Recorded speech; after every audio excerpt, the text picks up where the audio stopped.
I don't know if Dana Bash is ever going to recover after JD Vance dismantled her in their third and I would assume final interview. Republican Vice Presidential nominee J.D. Vance, who represents Ohio in the U.S. Senate. Thank you for being here, sir. So the mayor of Springfield, Ohio, Rob Rue, said, quote, all these federal politicians that have negatively spun our city, they need to know they're hurting our city. And it was their words that did it.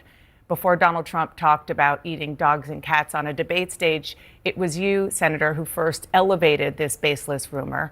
These are your constituents. So why are you putting them at risk by continuing to spread claims about Haitian immigrants, despite officials in your state saying that there's no evidence and pleading for you to stop?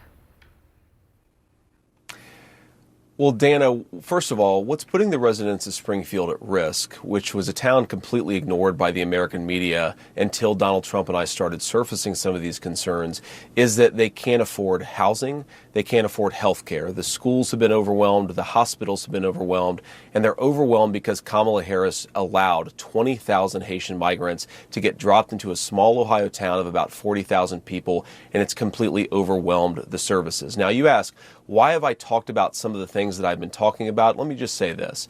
My constituents have brought approximately a dozen separate concerns to me.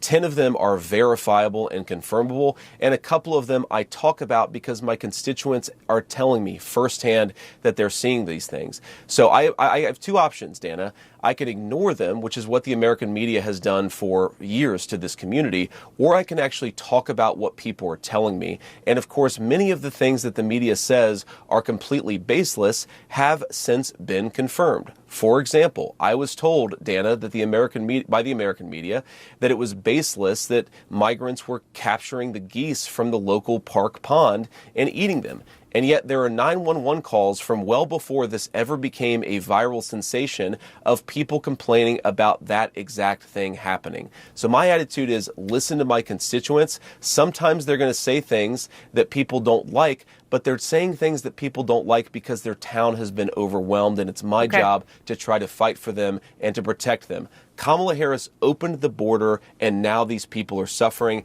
That's what I'm focused on, Dana. Senator, I have to go through several things that you just said. First of all, the Clark County Sheriff and the Ohio Department of Natural Resources reviewed 11 months of 911 calls. They only identified 2 instances of people alleging Haitians were taking geese out of parks. They found 0 evidence to substantiate those claims.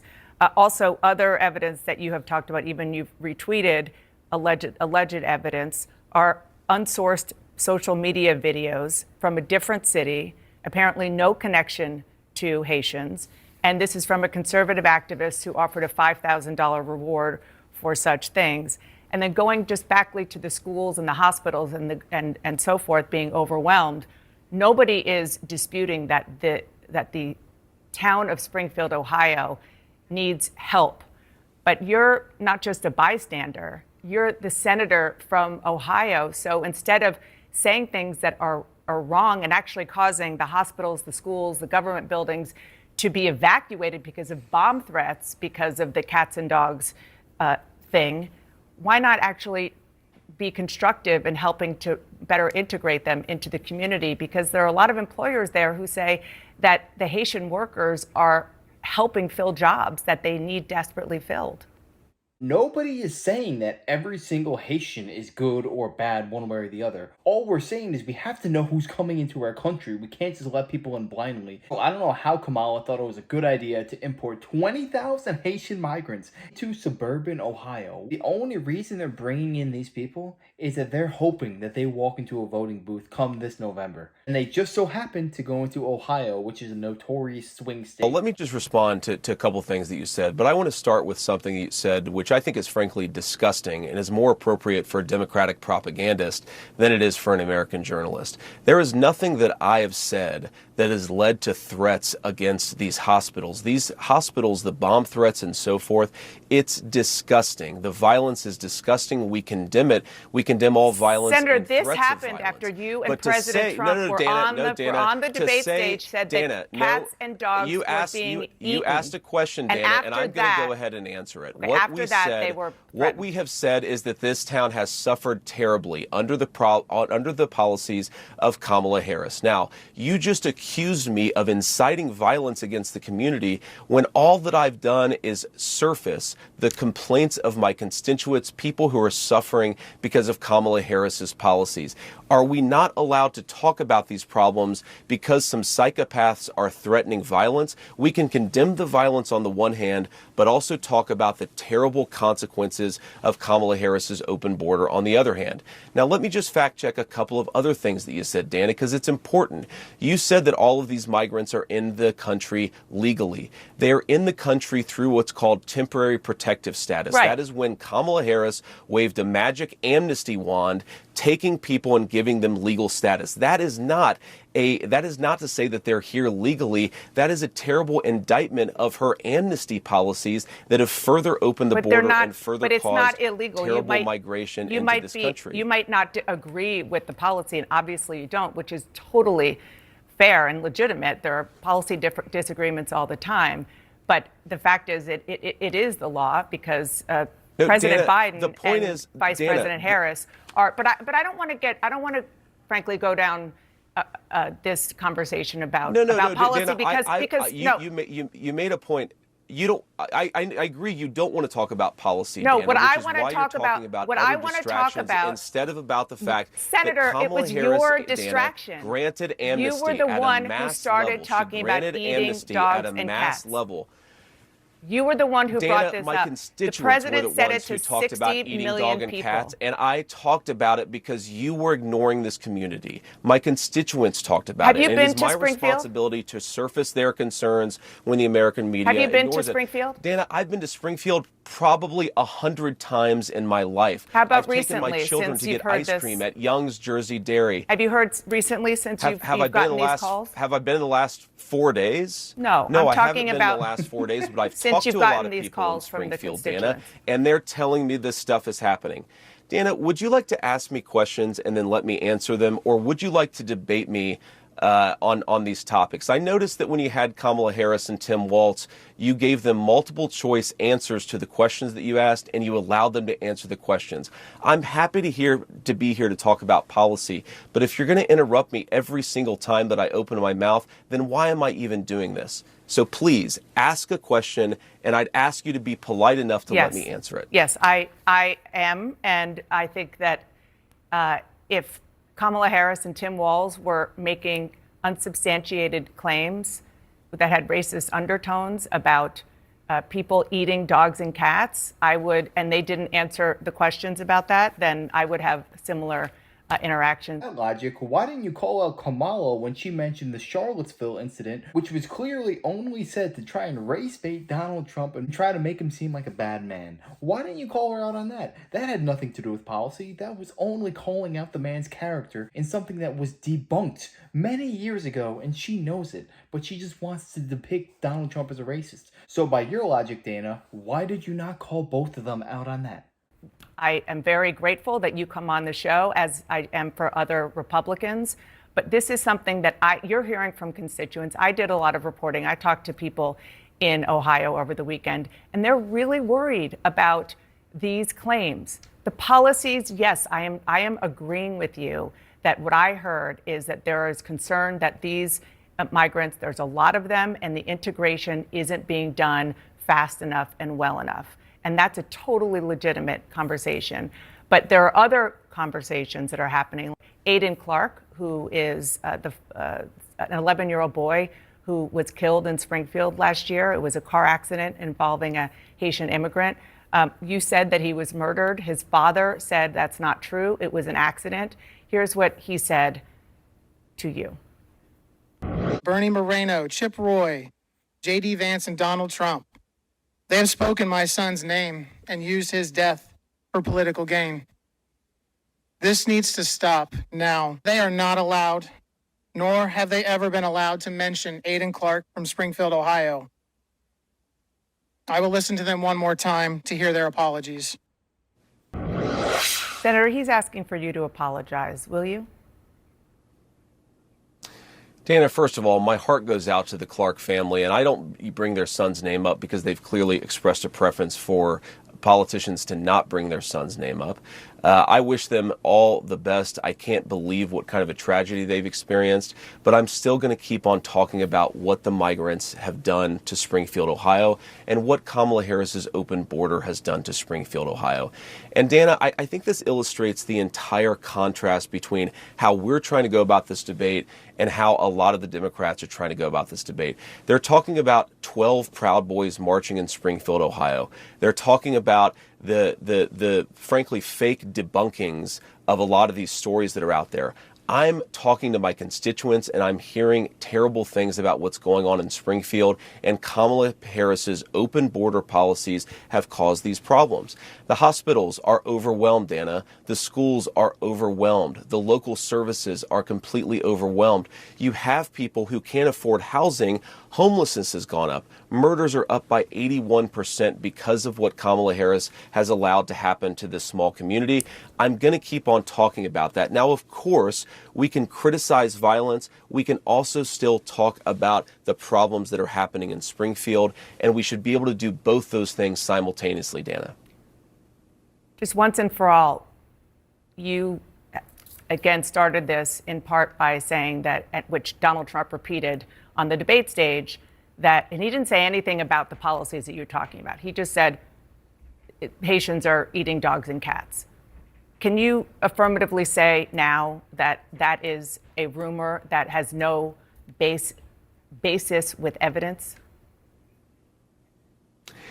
Dana, the evidence is the first-hand account of my constituents who are telling me that this happened. And by the way, I've been trying to talk about the problems in Springfield for months, and the American media ignored it. There was a congressional hearing just last week of angel moms who lost children because Kamala Harris let criminal migrants into this country who then murdered their children. The American media totally ignored this stuff until Donald Trump and I started talking about cat memes. If I have to, But it wasn't just a meme, create stories so that the American media actually pays attention to the suffering of the American people, then that's what I'm going to do, Dana, because you guys are completely letting Kamala Harris coast. You had one interview with her. You talk about pushing back against me, Dana. You didn't push back against the fact that she cast the deciding vote on the Inflation Reduction Act, which is why a lot of Americans can't afford food and housing. You just said that you're talking creating a about story. Public policy.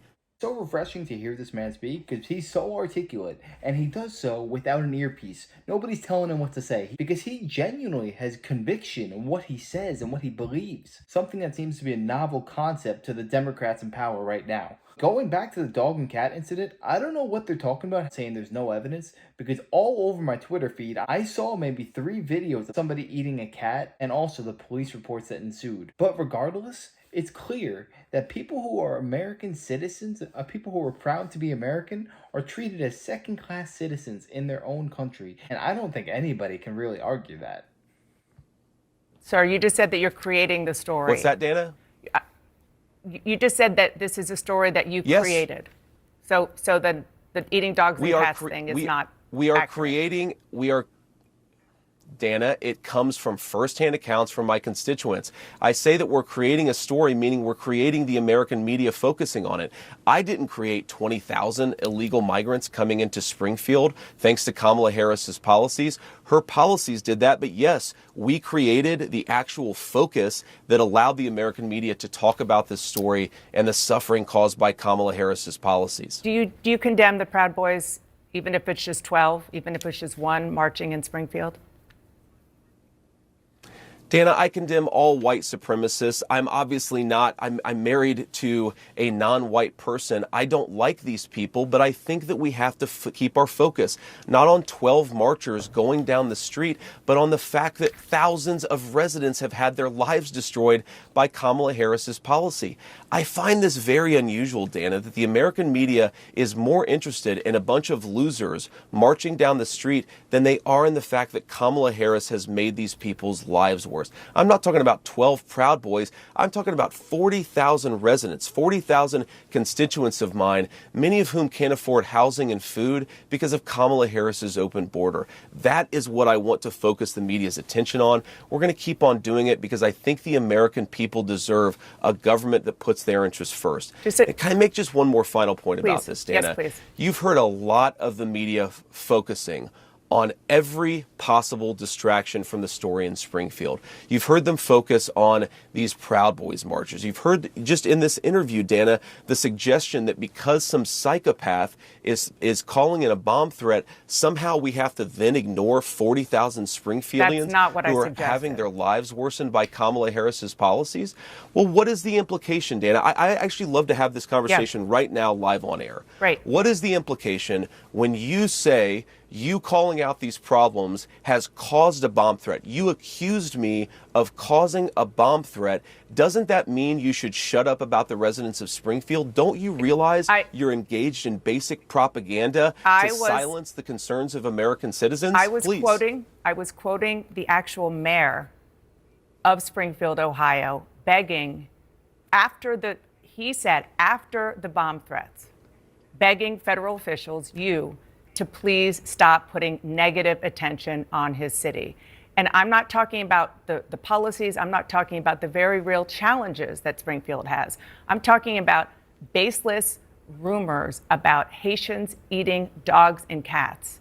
And that, after that was said on a debate stage, that is when these bomb threats started. And that is a fact. Senator, I just want to move on. I have two other quick issues separate from this that I want to talk to you about. Dana, go ahead. Again, please go ahead.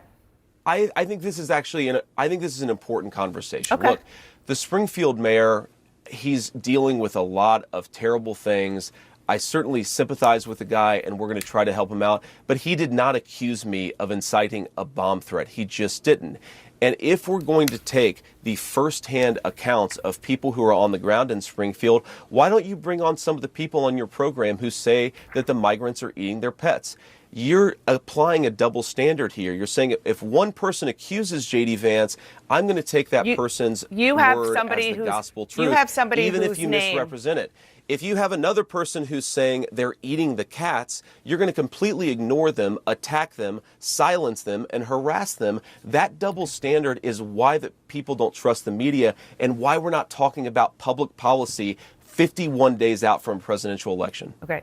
If you have somebody you want to tell us about who has proof that somebody ate their cat, of course we want to hear that. We certainly have had no evidence that that is actually something that happened. And I just want to say, I have not accused you of anything. I am quoting the mayor who said, after these bomb threats, federal politicians are negatively spinning our city.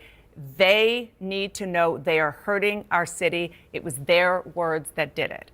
Okay? That I'm quoting him, and it seems to be a Dana, cause and effect. Roll the tape. You just accused me of inciting a bomb threat. There's no evidence of this. I condemn violence and threats of violence. I find it so funny that she was hung up on this cat situation for maybe 5-10 minutes. Is she not familiar that in Haiti about 6 months ago, gangs took over the country? And the leader of the freaking gang, his name was Barbecue. They were known for being cannibals. So is it that much of a stretch to say they would be eating some dogs or cats? I don't think so at all. The fact of the matter is, if you are associated with Trump in any way, shape, or form, you are going to get straight hatred whenever you step into a mainstream media outlet. CNN, MSNBC, it is such a clear double standard. Because if you watch Joe Biden, Kamala Harris, Tim Walz get interviewed, they're asking stupid questions that don't have any meaning whatsoever. They're like, what's your favorite ice cream? What's your favorite song? Do you have any pets? These things don't matter. Are we electing the next president of the United States based on what their favorite TV show is? Or are we electing somebody who actually has a vision for America and how they're going to improve lives? If the Democrats had to deal with this much heat from their interviewer, they would crumble. And I think most Americans are starting to realize, or at least they should, after how many arrests against Donald Trump and 2 assassination attempts, it is abundantly clear they just want to do whatever it takes to ensure that the Republicans do not get into the Oval Office in this next election. Anybody who's an independent watching this, you have to think, do you want the person who the establishment and the elites want in power? Or do you want the person who's actually fighting for you, taking bullets, taking flings and arrows for you every single day? This should be a no-brainer. But yeah, let me know your thoughts on this down below. How do you think JD Vance handled this? And let me know, why do you think Kamala imported 20,000 Haitians into Ohio? Let me know. I'd love to hear your opinion. And yeah, if you enjoyed this, make sure to smash that like, comment, subscribe, and wish you guys nothing but the best. Till next time.